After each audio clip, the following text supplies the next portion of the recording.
Hello students, let's see this question. The question says the number of d electrons in Ni is nickel, its atomic number is 28, is equal to that. चार options आपको given है। तो सबसे पहले हम निकल की बात कर लेते हैं। ठीक है, निकल निकल का एटॉमिक नंबर 28 है, तो इसकी इलेक्ट्रॉनिक कॉन्फ़िगरेशन लिख लेते हैं और कह रहे हैं कि इसके अंदर जो डी इलेक्ट्रॉन्स हैं वो किसके इक्वल आ रहे हैं, किस ऑप्शन के इक्वल आ रहे हैं।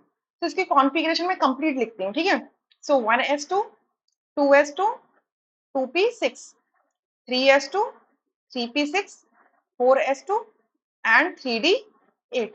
देखो 28 हो गए, 2 plus 2 4, 4 plus 6 10, 10 plus 2 12, 12 plus 6 18, 18 plus 2 20 and 20 plus 8 28। ठीक है, अब यहाँ पर आप देखोगे कि सिर्फ डी इलेक्ट्रॉन्स इतने ही हैं, 8 ही डी इलेक्ट्रॉन्स हैं।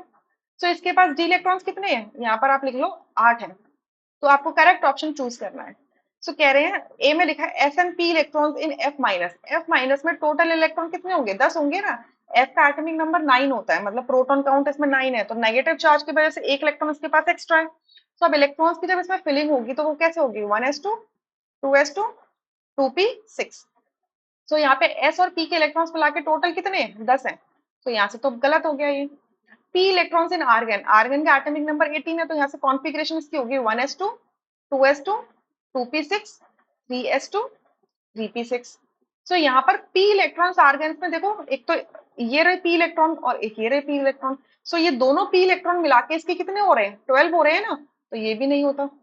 डी में लिखा है D electrons in Ni2 positive.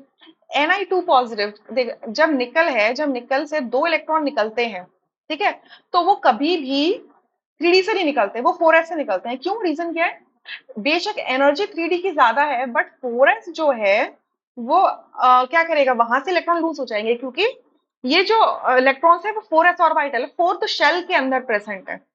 ठीक है, फोर्थ शेल के अंदर प्रेजेंट है, ये तो लूजली हेल्ड होंगे थोड़ा सा, इस वजह से 4s के इलेक्ट्रॉन सबसे पहले चले जाते हैं। यानी कि ये जो एनर्जी गैप है 4s और 3D के बीच में, ये थोड़ा कंपैरेबल सा है, राइट। सो यहाँ से जब इलेक्ट्रॉन जाएंगे तो कॉन्फ़िगरेशन क्या होगी, ये तो बिल्कुल एज इट इज रहेगी आर्गन जैसी। ठीक है, ये हो जाएगा 3d8। सो यहाँ पर भी 8 डी इलेक्ट्रॉन्स, यहाँ पर कितने हैं, यहाँ पर भी डी इलेक्ट्रॉन्स क्या है, 8 है। क्लियर, तो ये ऑप्शन बिल्कुल करेक्ट है, क्योंकि निकल के अंदर भी डी इलेक्ट्रॉन्स 8 है, निकल 2 पॉजिटिव के अंदर भी डी इलेक्ट्रॉन्स 8 है। ठीक है, डी ऑप्शन में देखो total number of electrons in N, N is nitrogen. तो टोटल नंबर ऑफ इलेक्ट्रॉन्स कितने होंगे, इसके एटॉमिक नंबर अगर 7 है, तो एटॉमिक नंबर का मतलब मैंने बताया प्रोटॉन काउंट होता है न्यूक्लियस के अंदर, तो उतने ही इलेक्ट्रॉन होंगे। तो उसके अंदर टोटल इलेक्ट्रॉन कितने हैं, 7 है। 7 और 8 are not equal, so that is why D option गलत है। Only C option is the correct answer. I hope you understood, thank you.